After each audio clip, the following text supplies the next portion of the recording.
அஸ்ஸலாமு அலைக்கும் தம்பி. வாலைக்கும் அஸ்ஸலாம் அண்ணே. எப்படி இருக்கீங்க? நல்லாதான் இருக்கேன் அல்ஹம்துலில்லாஹ். ஒரு விஷயம் சொல்லணும், நீ ஒன்னு கவனிச்சியா? என்னண்ணா அது? நமக்கு மொபைல் சார்ஜ் இல்லனா உடனே சார்ஜ் போடுறோம், சிக்னல் இல்லனா இடத்தையே மாத்துறோம். ஆமாண்ணே, நமக்கு பொழுதுபோக்குக்கு ரீல்ஸு, வாட்ஸ்அப்பு, இன்ஸ்டா எல்லாம் அதுதானே. சரி தம்பி, ஆனா ஒரு கேள்வி கேட்கலாமா? சொல்லுங்கண்ணா. நம்ம ஈமான் சிக்னல் எப்படி இருக்கு தெரியுமா? தொழுக உடனே மிஸ் பண்றோம், குரான் வாசிக்க நேரமே இல்ல, அல்லாஹ்வை நினைப்பதுக்கே மனசு வரமாட்டேங்குது. நீங்க சொல்றது முழுக்க உண்மைண்ணா. ஆனா மனசுதான் வரமாட்டேங்குது. மொபைலுக்கு பவர் பேங்க் இருக்குது, ஆனா நம்ம சோல்க்கு ஈமான் பேங்க் இருக்காப்பா?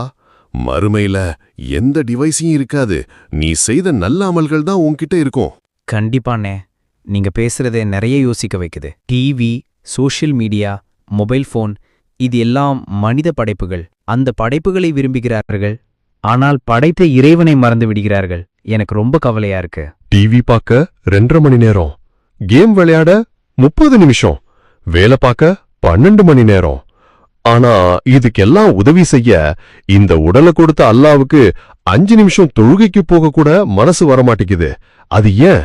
இன்ஷா அல்லாஹ் இனியாவது அல்லாவுக்கு பயந்து அவனை தூய்மையான எண்ணத்தில் தொழக்கூடிய பாக்கியத்தை தருவானாக.